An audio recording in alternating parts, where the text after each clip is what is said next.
अस्सलामुअलैकुम वरहमतुल्लाहि वबरकातुहू। कैसे हो आप सब? उम्मीद करती हूँ कि आप सब खैरियत से होंगे। आप देख रहे हैं Zareen vice channel. Zareen vice channel पर मैं हाजिर हूँ अहम मालूमात के साथ। कायनात क्या है? ज़मीन, चाँद, सूरज, सितारों और सैयारों को कायनात कहते हैं। कायनात के बाद सितारे ज़मीन से इतनी दूर हैं कि हम इन्हें सिर्फ दूरबीन की मदद से देख सकते हैं। कुछ उनसे भी ज़्यादा दूर हैं और उन्हें ताकतवर से ताकतवर दूरबीन से भी नहीं देखा जा सकता।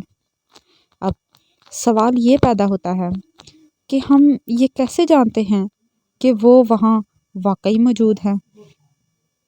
साइंसदानों ने दूरबीनों और बड़े बड़े कैमरों की मदद से उनकी तस्वीर ली हैं। उनका ख्याल है कि इनसे बहुत परे ऐसे सितारे भी होंगे जो अभी तक दरियाफ्त नहीं हो सके। कायनात कब पैदा हुई? क्या आप जानते हैं कायनात कब पैदा हुई? अक्सर साइंसदानों का ख्याल है कि ये कायनात हमेशा से थी और हमेशा इसी तरह रहेगी, यानी ना तो इसकी कोई इब्तदा है और ना ही कोई इंतहा। अलबत्ता सितारे और सैयारे हमेशा से ऐसे नहीं थे।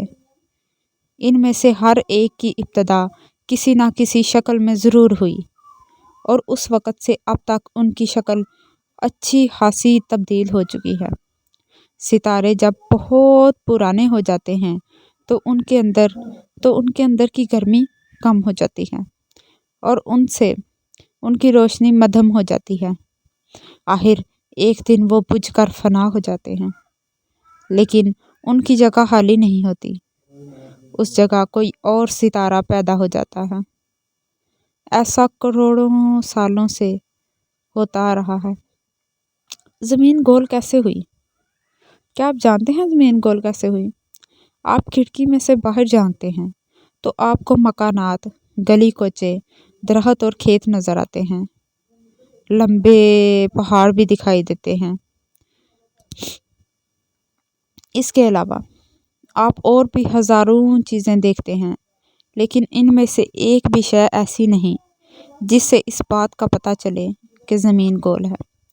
लेकिन हकीकत ये है कि ज़मीन गोल है और ये एक बहुत बड़ी गेंद की मानद है। इसकी गोलाई आपको इसलिए नज़र नहीं आती कि आप इसके बहुत करीब हैं। अगर आप हवाई जहाज़ या हवाई रॉकेट में बैठकर ऊपर जाएं तो आपको ज़मीन की गोलाई का पता चल सकता है। फ़िज़ा से ज़मीन की जो तस्वीरें ली गई हैं ना, उनसे भी आपको ज़मीन के गोल होने का सबूत मिल सकता है। ज़मीन को बने करोड़ों साल हो गए हैं। शुरू में ये मुख्तलिफ मादों का एक बेबलगम सा ढेर थी। ये ढेर सूरज की कशिश के बायस इसके गिर्द घूमने लगा। इस अरसे में इस ढेर में और बहुत से मादे भी आकर शामिल होते गए।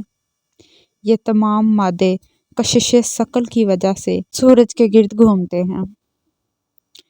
कशिश सकल हर चीज़ को मादों के इस ढेर के मरकज़ की तरफ खींचती है। जब मुख्तलिफ चीज़ें एक वक़्त में एक ही मरकज़ की तरफ खींचती चली जाएं तो वो गेंद की शक्ल में इकट्ठी हो जाती हैं। ज़मीन के साथ भी यही हुआ और इसी तरह ये गोल भी हुई। कुछ अरसे बाद ज़मीन की सतह सख्त हो गई। ये सतह संतरे के छिलके से कुछ मिलती जुलती है। संतरे के छिलके पर घड़े और उभार होते हैं ना, ज़मीन की सतह पर भी ऐसे ही घड़े और उभार हैं जिन्हें हम पहाड़ और वादियाँ कहते हैं। जिस तरह संतरा पूरी तरह गोल नहीं है, इसी तरह ज़मीन भी पूरी तरह गोल तो नहीं है।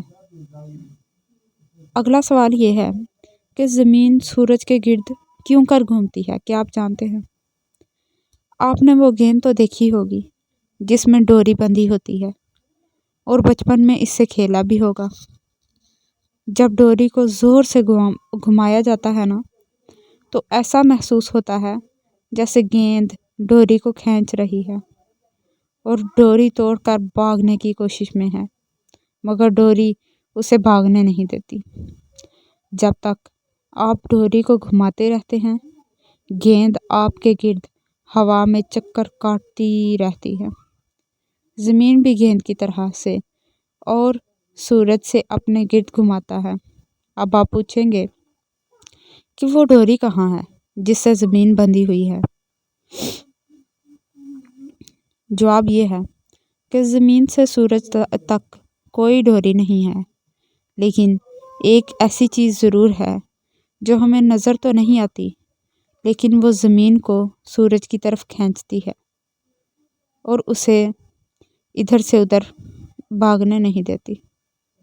یہ چیز سورج کی کشش کہلاتی ہے۔ سورج زمین کو اپنی طرف کھینچتا ہے، لیکن زمین گیند کی طرح اس سے بھاگنے کی کوشش کرتی ہے۔